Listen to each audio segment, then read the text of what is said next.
ways that you guys can participate in investing with us here at Hughes Private Capital. So, and this will take about 10 minutes or so to get it all through. And then, of course, like Ashley said, we'll take any questions and answers that you guys have. So let me kind of build the foundation so you know what we do here, and then we'll talk about some of the ways that you can participate on that. So we buy homes that are, we call them affordable homes, meaning that they're about $75,000 to $100,000 or so, and they're mainly in the Midwest.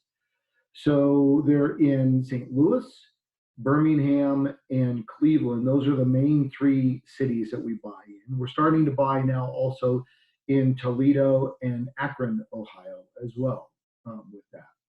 But they're affordable homes. They have a nice high yield for the rent on there. We call that the rent ratio. So in other words, what does the rent meet to the value of the home? And that's why we buy in these areas. And the homes themselves don't fluctuate up and down in value a whole lot. That's another reason that why we buy back there in the Midwest. So it's not a big timing issue for us. So whether the market is going up or the market's going down, it's not a big deal one way or another for us when we're buying these homes that are out there. That is also an indication of what we're trying to do with these types of investments. We talk about them being very recession resistant, meaning that even during a downturn in the economy, these homes should still be a very safe bet for us. And so far, that's actually proven to be part of the deal as we've gone through this deal with the COVID-19. We continue to see that things are going pretty well for us. Now, that may change here a little bit more in the 30 to 90 days coming up. But because they don't fluctuate up and down in value much, there's not a big appreciation play with these homes. We look at them just for the cash flow side of the deal. Because we want to make sure that we've got cash flow coming in, whether or not the economy is going up or down, or there's something that has happened or whatever out there in this whole deal. So we're not betting on the appreciation. We will get some appreciation over a long period of time with these homes, but it's usually pretty minor. It's probably in the 0.5%, even as low as that, to maybe getting up into the 2.5%, especially when you look at a really long-term play with these. And that's what we're looking at for this deal of having our buy and hold fund, which we'll talk about here in a minute. But we think that this will be something that will be around easily for the next 20 to 30 years, because the play isn't to go out and buy the properties and then flip them or do something like that. It is we go out and we buy them, we rehab them, we put a tenant in them, and then they go into our buy and hold fund. And we see that as being a very long-term type of a hold for the future there. So that's the whole basis for doing that. One thing that you find during a recession, or you have some type of a hit with the economy, is that it goes back to the same old thing. People always need a place to live. And so they don't upside during that time, but they could downsize. So they could actually move into these homes that we own more than they would, say, move out. Now, that's not to say that during a really bad time that you're not going to lose some of your tenants. Maybe they have to go live with mom or dad, or they have to do something like that. But there's not a lot of other affordable homes that they can move into. So we try to stay in that very core rental market, no matter where we're buying. And that's a lot of what gives us a safety. Now, the other side of it that gives us a safety is the geographical locations of these homes. Because we're buying in 3 major cities, and then we're adding to that as time allows us to do that. And that gives us a tremendous amount of safety. Now, as of today, we have about 710 doors that we're managing within that portfolio for the the whole deal. And ends up giving us, again, more of the safety of how that works and everything else out there. And we're continuing to grow that by about 50 doors a month is what our goal is, and we've been hitting that for the most part. I think we're just slightly short of that for the first, what would it be, 4 months of the year, but just barely. So that's good because we're continuing to build our economies of scale and everything else. Now, why does that matter with any of this sort of stuff? Well, the other reason why that matters is because we have our own people on the ground in these cities, and those are the only places that we'll buy. So we have about 50 or 55 people that are on our team, full-time employees that work for us, and about 35 of those are based here in Reno. The other 15 or 20 or so are based in those cities, and so they include, we have our own real estate brokerages, we have our own real estate property managers, which is very important, and then also our own construction managers, because each one of these homes that we buy almost always requires some type of rehab. On average, it's about $17,000 or so worth of rehab that we put into each one of those properties out there. So it's important that we build those economies of scale, which we've done now with the 710 doors, so that we can support the teams that are there, and then continue to do that, and always have our own people on the ground, our own team. Because if you've ever had the lovely experience of using a third-party property manager, you'll know what I'm talking about here, that it is usually kind of a disaster. Kind of is probably being a very nice word or words there to use. And until we had built up to about 300 or so and we hit our own economies of scales, we had to deal with all of that. And it was very difficult. Today it's night and day compared to what we've had to deal with, and in the manner of having our own team on the ground there. So that gives you a good idea of the way that we've set it up and what we do as a company. So I'm going to talk about a few ways that you can participate. And then of course, we're going to take questions and answers, or we'll take questions and then give answers on this deal of how that works. So we run a fund. We call it, you'll see it always in the marketing material, that it's called the buy and hold fund. The name of it is Guardian, so you might hear me refer to it as the Guardian Fund as we're talking about this. But we have about 42 to 45 million, probably somewhere in that range of the portfolio that we're managing. About 25 million of that or so sits within the fund. So if you want to participate within the fund itself, it's a relatively straightforward type of investment. You come in, you put in X amount of dollars, we get you signed up, you have a pro rata amount of money that's in there. And so in other words, that amount of money, whatever that represents within the fund, is the amount that you get at the end of each month of the net profits that that fund produces for you. So you get your pro rata amount with that. And right now that's ranging right around about the 8.5% mark on that. So if you're in the fund, you don't own any of the houses on an individual basis. In other words, your name's not on title for any of those homes.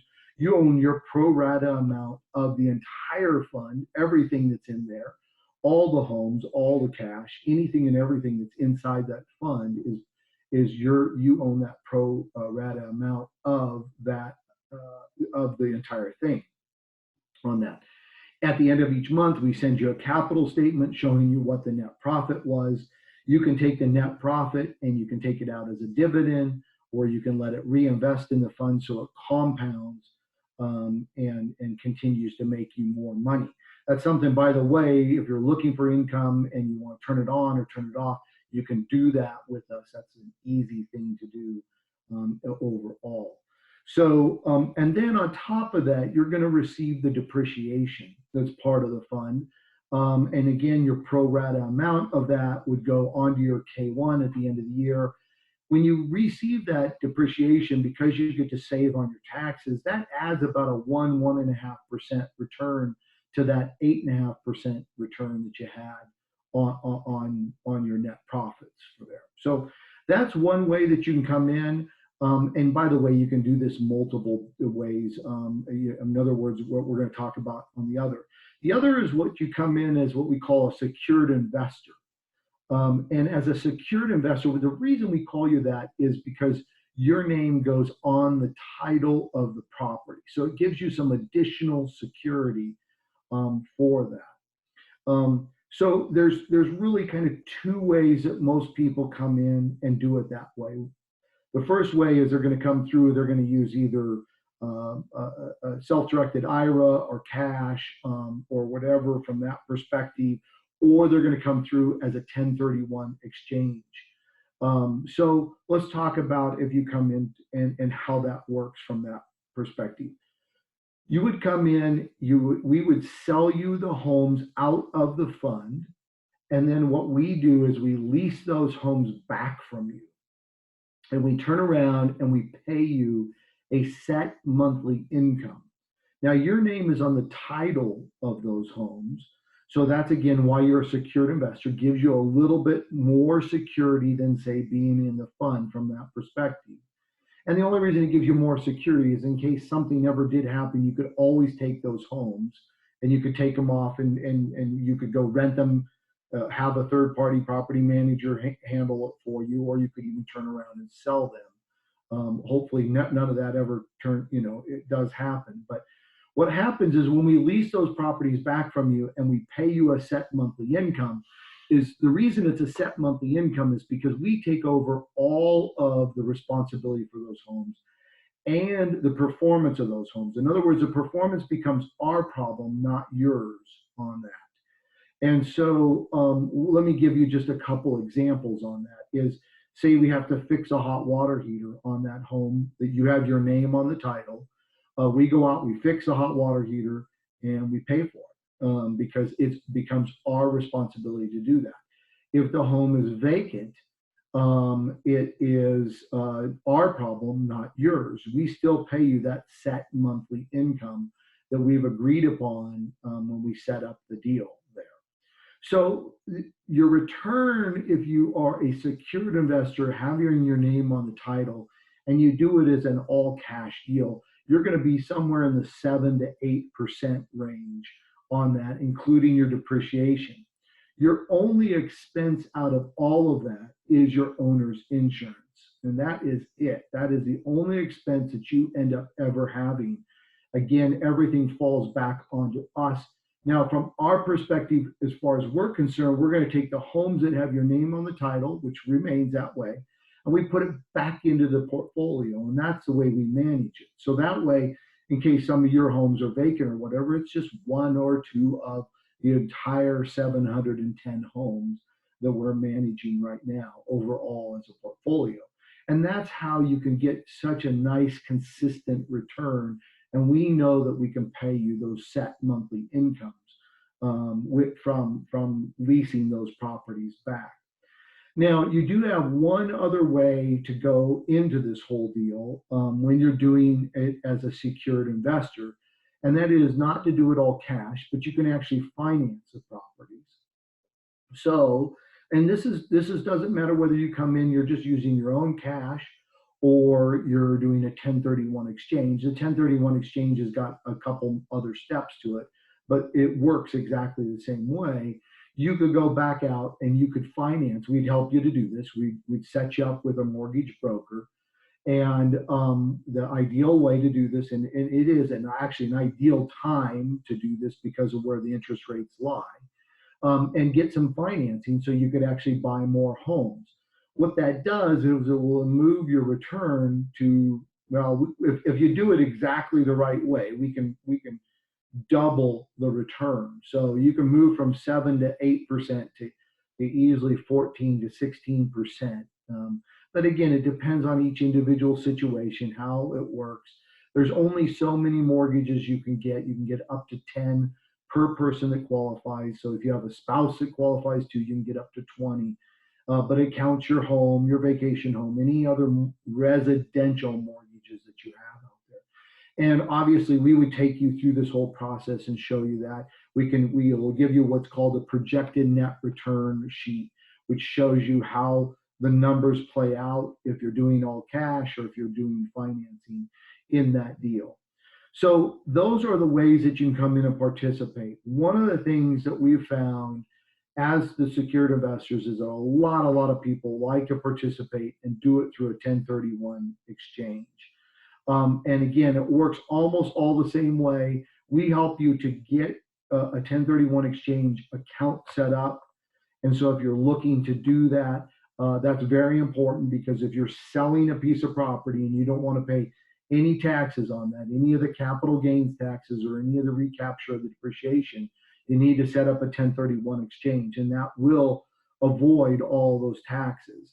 And then that money goes into the 1031 account, and then you come in, we use that money to buy properties, put your name on the title that satisfies the 1031 exchange, and then we go through all that, what I just explained, of leasing the properties back, etc., through that whole deal. So that is a pretty good overview, and I don't want to use too much time here. We've already used more than the 10 minutes I can see on explaining all that. So probably this would be a good time to turn it over to some questions. Usually there are some questions out there from people of maybe something we didn't cover, or we just need some more clarification on the deal. So if you have any questions, go ahead and put it in the Q&A there, and we will answer those for you right now. So.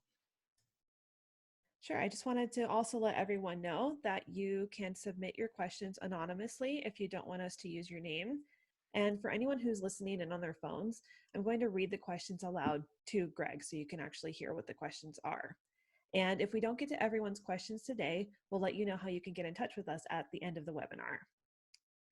So it looks like we have a few questions.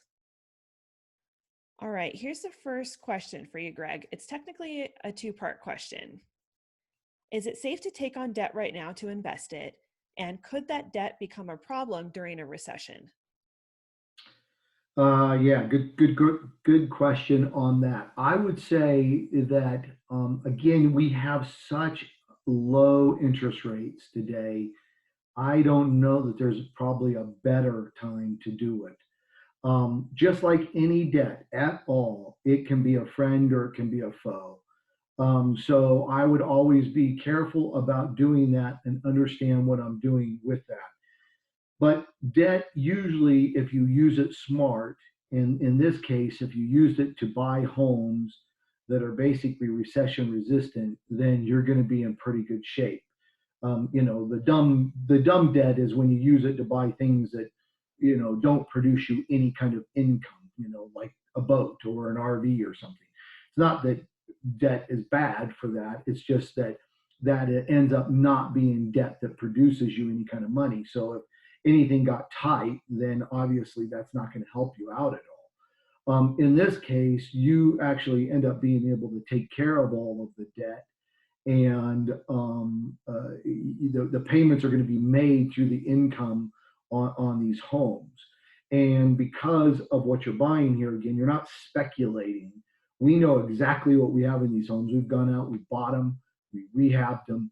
We know that what the tenant is paying for rent. So none of this becomes a surprise for us. There's any one of these homes that you would be buying in this case and putting debt onto it is not a unknown commodity that's out there of any sort. So I would say that is a very smart way to use a debt, and because of what you can get today. Now, one thing about financing is it's a big pain in the rear. But if you go out and get the traditional mortgages, which I've talked about that we can help you to do, it's 30 years. So, it's a 30-year loan. And the beauty of that is that, anything or any time during that 30 years, you can pay it down more if you want, or you don't have to, or whatever. And then after 30 years, you of course own the property on that. But because it's a Fannie Mae type of traditional mortgage, it puts you in a really, really strong position. And you'll be able to service the debt no problem. And it really becomes, in a way, our problem because we have to make sure that everything's performing and so that we're paying you that set monthly income on the deal. But it's not going to get probably a whole lot better than that. You get through that pain in the rear type of a deal of getting that, and then you've got that, and you've got those loans for the next 30 years if that's how long you want to hang on to the property for, or do whatever you want to do. So hopefully that's answering the question well enough. Great. We have another question for you. Jim wants to know who is managing the properties.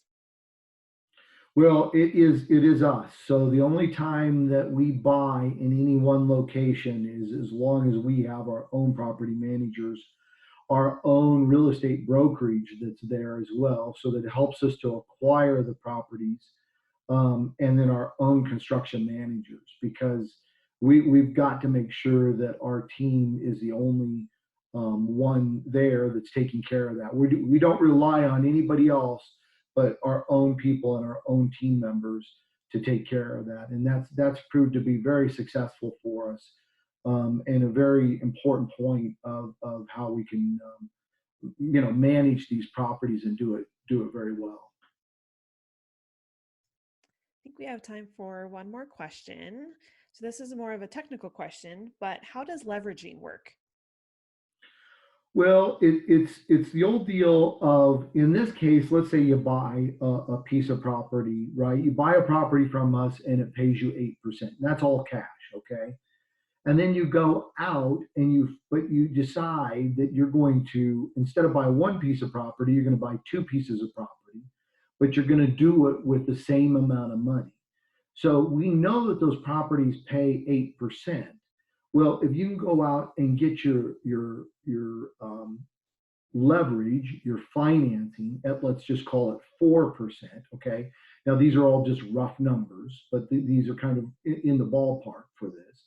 When you do that, depending on your leverage, in other words, your loan to value that you set up for that, you can usually take that same amount that you're going to get paid 8% because you can get the money for cheaper, the loan, then that increases your return because you're not bringing any more dollars to the table. So that you might be able to take that 8% and double it to 16%, which is something that we see quite often with that. And that's the way that leveraging works, because instead of coming in with more money to buy the other house, you're getting the debt, you're getting the financing. That increases your return because you're coming in with the same dollar amount there. So it's a very good, smart way to invest in real estate, and again, income producing type of assets that are out there. If you're smart with it's a great way to go. Okay, I think we're coming up on time for our webinar today. Do you have any final closing thoughts, Greg? I think we've covered most everything today. Obviously, if you want to make a time to meet with us, where we can, either do it face to face or we can do another Zoom call, whatever anybody's comfortable with on that. It is great to be able to meet face to face, but Zoom does that same thing. So I think for the most part, Ashley, what are we doing? Just people they're going to put in any kind of information. Anytime you put anything into the Q&A, it is anonymous, so nobody else sees it. So if you want to make a time, go ahead and put your name and your contact information, and we can contact you there. And I'm pretty sure at the end of this, too, we'll put up a slide to show you how you can contact us. And we'd love to meet with you and talk to you about what we do and how we can maybe solve some problems for you in your investment portfolio. So that's it.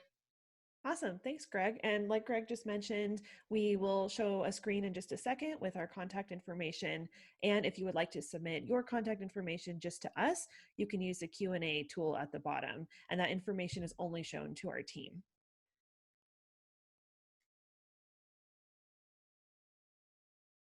Okay, very good. Thanks for coming, everybody.